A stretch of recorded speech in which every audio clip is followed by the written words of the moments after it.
Funko Pops. They were once a scrappy upstart in the collectible scene, pushing out product from niche properties that collectors loved, giving them the chance to jump in and nab their favourite anime or TV characters in miniature form.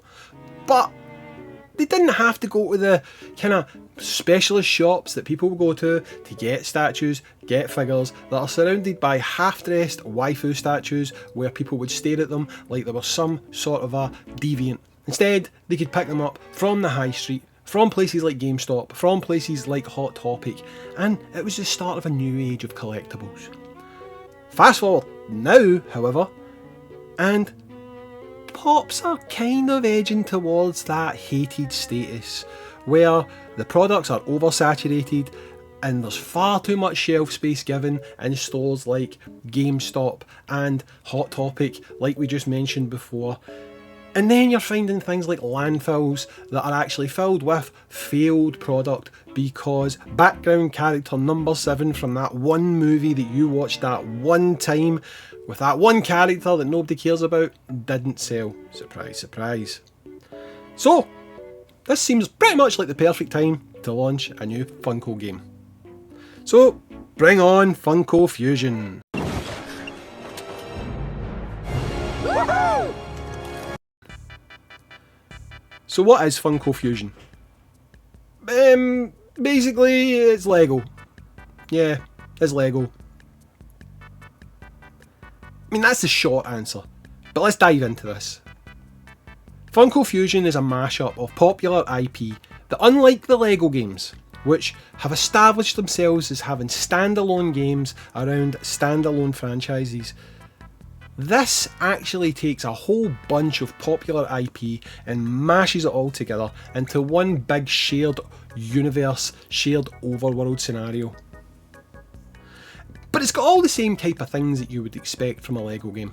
It's got changing up characters from one part of the game into another part of the game who's maybe got powers, and you can get certain collectibles, certain unlockables, and you might have to complete the game, go back later, do a level again, access new areas of the level with these new abilities. It's basically what we would call a collectathon. And if you like that sort of a thing, you are totally going to have your mood tickled here, right?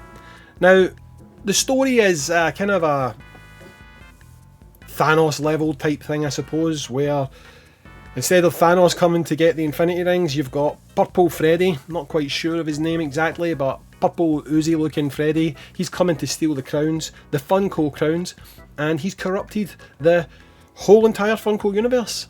And he's going into these popular IP and he is upsetting the status quo. He is changing things from how they were originally, and it's your job to put that right.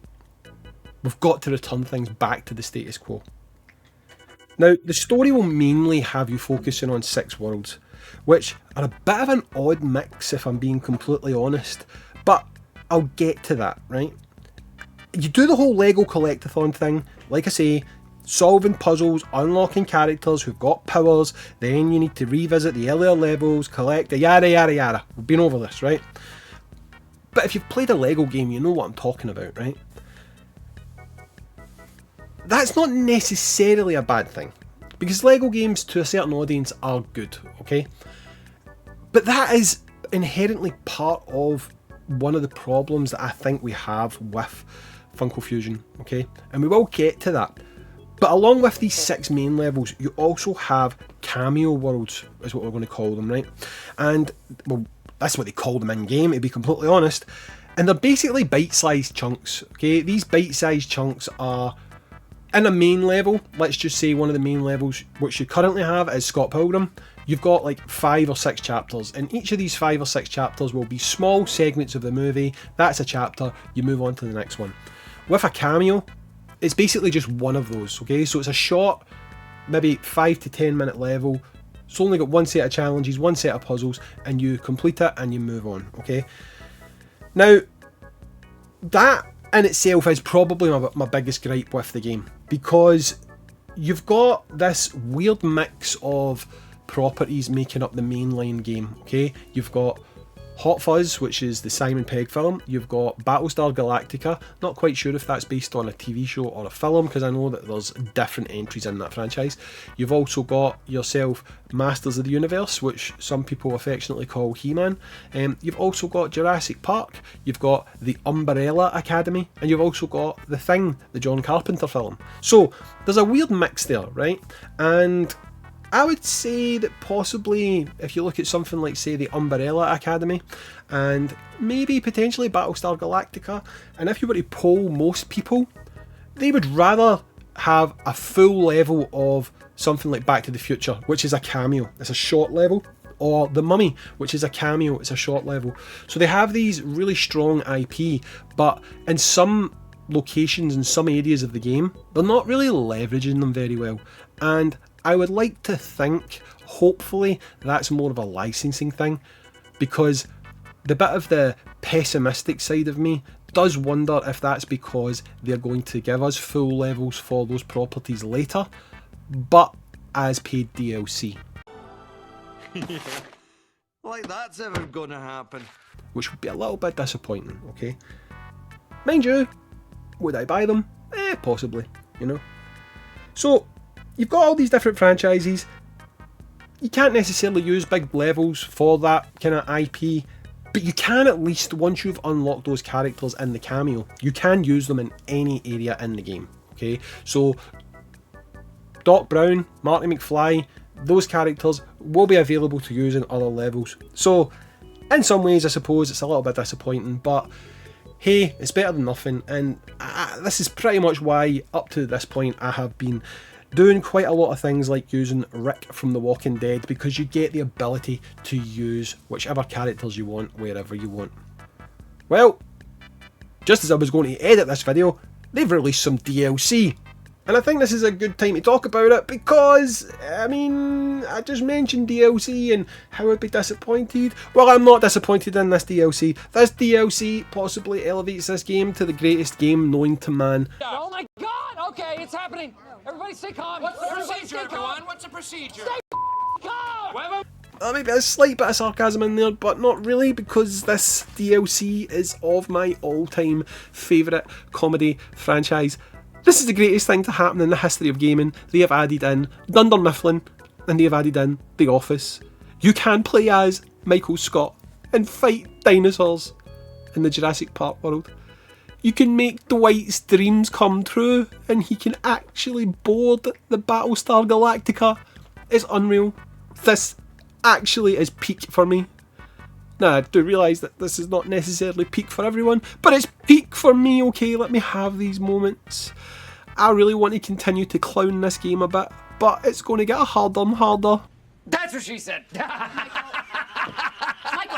So, I mean, I've pretty much summed up the game. Collect, unlock, replay to collect more, and then unlock more.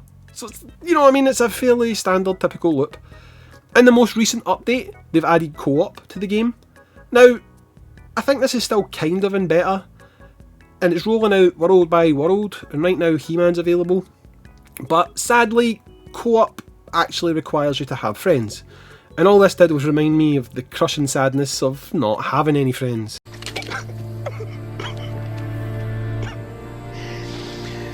Oh, no.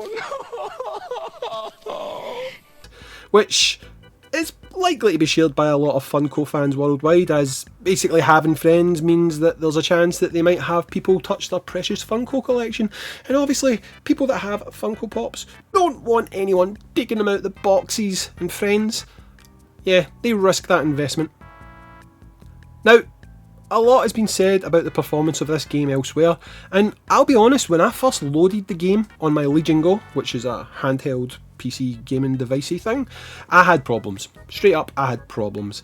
I mean, big problems. I was looking and it seemed like there was textures missing and all this kind of weird stuff. And I thought, how am I going to review this game? Because, like stated in the description, this code was provided to me to do a review, and I'm like, I don't know how I'm going to do this because this does not look right to me.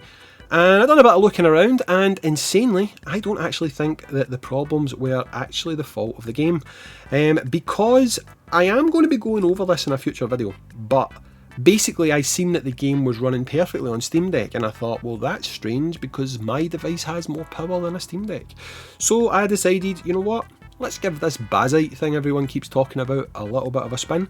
And my Legion Go now has Bazite in it. And for the uninitiated, Bazite is basically SteamOS, aka Magic Valve Index. And genuinely, I have not had a single issue with the game since then.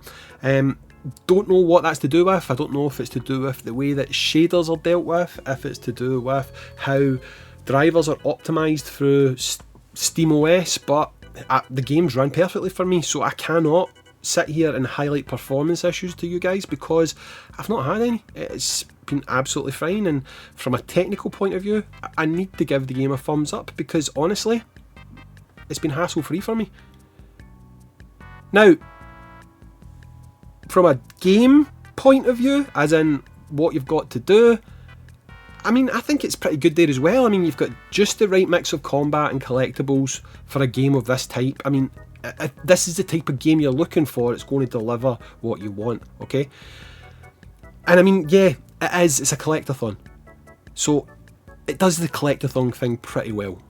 The only part of the game that they could probably work on would be strange difficulty spikes. There's just certain moments within the game where the combat goes from being, I'll give it a letter grade, let's say B grade, right? To all of a sudden it's S grade in difficulty, and then it drops back down to B grade. It's not often this happens, so to me that seems like a bit of an unusual difficulty spike, and it's probably not intentional, so maybe that's something they're going to have to work on, but it does seem like something that would be relatively easy to fix. Now, we've ultimately got to the point I've got to give my conclusions on the game, and I don't know if just listening to what I've said I've given you the impression that I like this game or dislike it, and to be honest, that was intentional. I wanted to confuse you slightly with my thoughts because ultimately I think this is a game that is a bit confused itself. It's confused with what it wants to be and who it's for. Now, first off, who is the demographic of this game?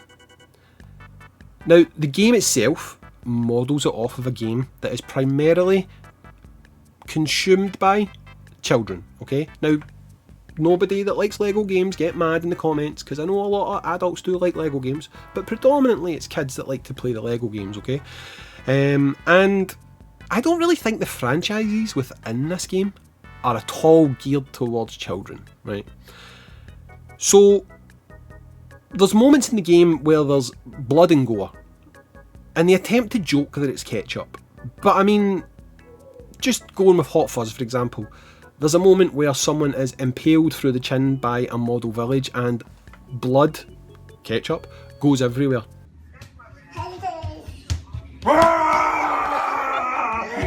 It's blood, right? Plain and simple, it's blood. So, while I don't think it's like egregious or like bad or anything, I just don't necessarily think it's something that I would call kid friendly, okay?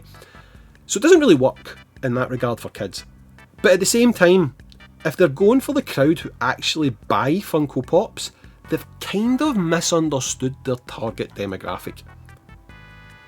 Most of these people buy Funko Pops in the hope that they can sell them. Let's be completely honest, they do. If you ask someone about what is your Funko Pop collection, they start saying things like, I've got this pop here that's worth this amount, or I've got this pop that's worth this amount. They don't talk about the love of the collecting the property, they talk of the value of the things that they're collecting, which is a sign that someone is collecting for value and not for the product. This game is not going to necessarily appeal to those people, because in this game, it's not as if you can actually sell rare pops for money online. Oh, well, I guess they do know their demographic after all then?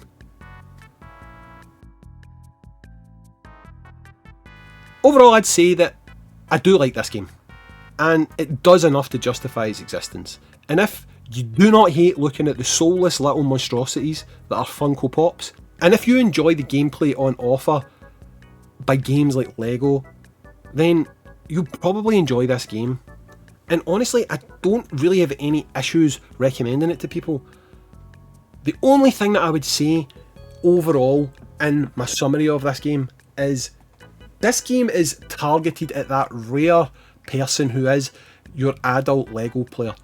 Your adult Lego player who's going to get a kick out of all the nostalgia, all the little Easter eggs and different things that's on offer within these worlds and in these cameo worlds. I don't necessarily think it's going to be as appealing to the kids, which means they've narrowed the field of players who they could potentially sell this game to down quite dramatically. And ultimately, I do hope the game succeeds, because this game is ultimately Funko Pop Universal Edition, because all the IP are Universal Studios or Universal Studios adjacent.